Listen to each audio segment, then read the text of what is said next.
What should you charge if you are a virtual assistant working from home and offering digital services? I'll tell you. Hey, I'm Emily Reagan. I've been working online since 2009. I took on my first freelance client accidentally when I was helping somebody with their PR, and I went ahead and helped with Facebook marketing. So since then, I've grown a six-figure business. I've helped over 100 clients grow, nurture, and sell to their audiences, monetize their audience. I've had my hands in all kinds of digital marketing work, launches, affiliates. It's been so much fun and it's been so rewarding, especially as a military spouse and mom of four. I get a job where I get to call the shots, I get flexibility, and I make good money. So here's the thing.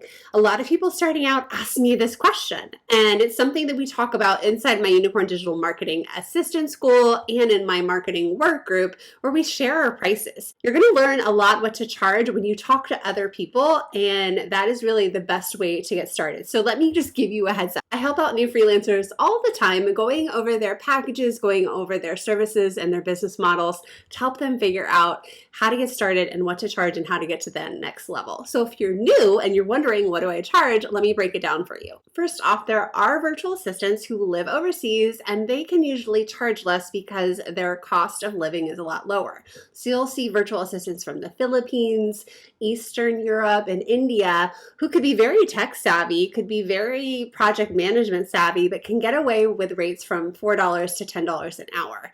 Now, we can't compete with that if we're a stateside U.S. VA. However, there's an advantage for us as stateside virtual assistants because clients and online business owners, they want to work with somebody in their time zone and someone who speaks English, can be proficient in writing and grammar. So that is your advantage there.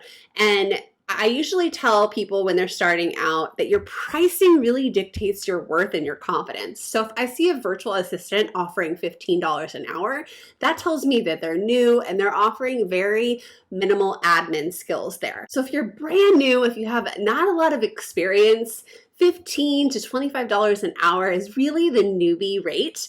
And the idea is that the go-getters who really figure out that their skill set's worth it when they start getting experience, the go-getters start raising their rates and aligning themselves with good clients. So when I see someone in that $18 to $25 range, it tells me they're new, they're less confident, but that doesn't mean I'm not willing to risk working with them.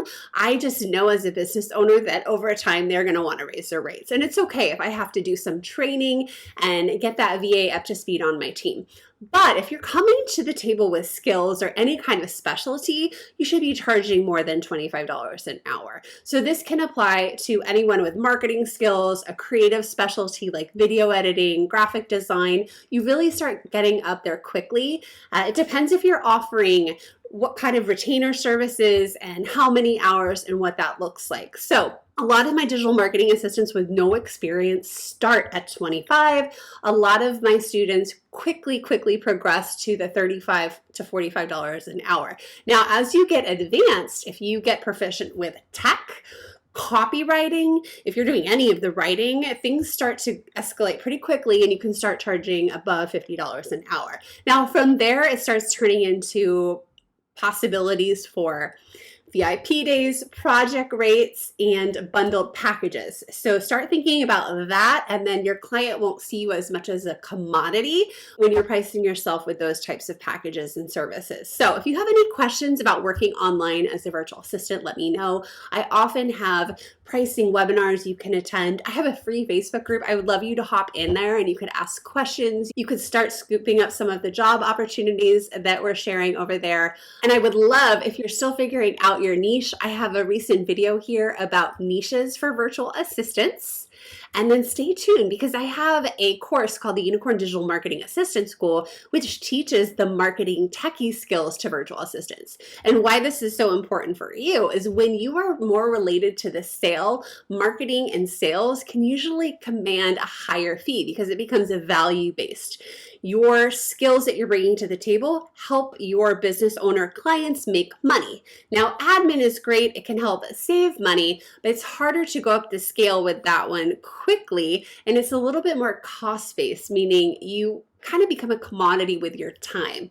You know, people can buy you for hours, whereas when you get more specialized, people are relying more on your talent, right, that you've invested in. So I encourage you to look out for the Unicorn Digital Marketing Assistant School. We open a couple times a year. You can get on the wait list. And if you're trying to figure out what your thing is, I also have a quiz you could take. It's based on the DISC personality, and it will help you kind of figure out which lane is good for you based on that personality. If you love this video, if you love learning about the virtual assistant world, I encourage you to hit subscribe so you don't miss out on future episodes.